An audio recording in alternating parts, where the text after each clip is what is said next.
जम्मू कश्मीर में by elections होने जा रहे हैं। बिहार के अंदर जहां पर ऑलरेडी इलेक्शंस का बिगुल बजा हुआ है और 121 सीटों पर वोटिंग हो चुकी है, दूसरे फेज में वोटिंग होगी 11 तारीख को। मगर इन सब के दरमियान 10 पुलिस एहलकारों को जो ड्यूटी से गायब पाए गए और उनके खिलाफ कार्रवाई हुई। ये कार्रवाई तब हुई जब आप देखते हैं मुख्तलिफ जगहों पर खुशउस्लूबी के साथ एग्ज़ाम हों, खुशउस्लूबी के साथ इम्तहानात हों, खुशउस्लूबी के साथ सारे प्रोग्राम्स कंडक्ट करवाए जाएँ, खुशउस्लूबी के साथ बगैर किसी खलल के इंतखाबात कराए जाएँ। वो सिलसिला हमने यहाँ भी देखना था। लेकिन अनफॉर्चुनेट पार्ट क्या है कि पटना पुलिस की तरफ से लापरवाही सामने आई और सेकंड फेज़ की जो पोलिंग है 11 नवंबर को जो वोटिंग हो रही है, डिस्ट्रिक्ट पुलिस फोर्स से 3,429 कांस्टेबल और सिपाहियों को जो इलेक्शन ड्यूटी के लिए मुख्तलिफ डिस्ट्रिक्ट्स के अंदर भेजे गए थे, लेकिन इनमें से 10 पुलिस एहलकार अब तक ड्यूटी पर नहीं पहुंचे हैं। जब मैं आपको अपडेट कर रहा हूं, ये लेटेस्ट अपडेट लेके दोबारा से, क्योंकि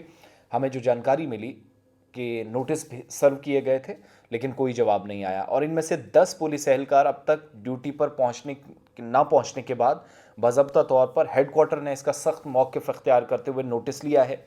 10 पुलिस एहलकारों के खिलाफ फौरी तौर पर कार्रवाई का हुक्म भी जारी कर दिया गया है और बिहार पुलिस हेडक्वार्टर ने 25 अक्टूबर जो ऑर्डर्स जारी किए थे सेकंड फेज़ के लिए कि 11 तारीख को पोलिंग होगी, कुल मिलाकर 3,429 पुलिस के जो एहलकार हैं उनको इलेक्शन ड्यूटी के लिए मुख्तलिफ अजला में भेजा और इसमें सीतामढ़ी के लिए 1153, गया के लिए 577, शिवहर के लिए 49, भागलपुर के लिए 578, जमुई के लिए 308, अरवल के लिए 67, नवादा के लिए 697 पुलिस एहलकारों की तैनाती की गई थी।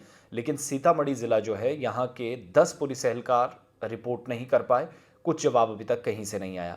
इनमें रविकांत नरज हैं, संजय कुमार हैं, अमित कुमार, नेहा कुमारी, नीलम कुमारी, सपना कुमारी, स्मिता कुमारी, निशा कुमारी, रूबी कुमारी और चित्रा चंद्रवंशी। ये 10 के 10 पुलिस एहलकार हैं, जिनमें 3 मर्द हैं, 7 खवातीन हैं। अभी तक ड्यूटी से गायब है, कोई अता पता नहीं।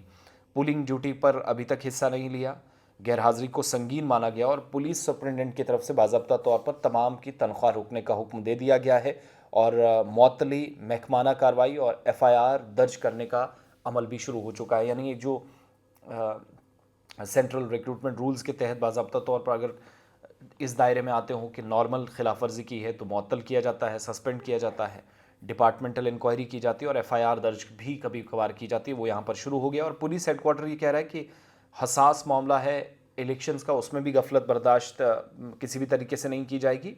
नज़्म ज़ब्त या डिसिप्लिन बहुत ज़रूरी है और वाज़ेह पैगाम भी दिया गया कि ड्यूटी में कोताही किसी भी सूरत में बर्दाश्त नहीं की जाएगी। लेकिन ये सब चलता है बाहर, यहाँ पर होता तो अब तक नौकरी से बरतरफ हो चुके होते।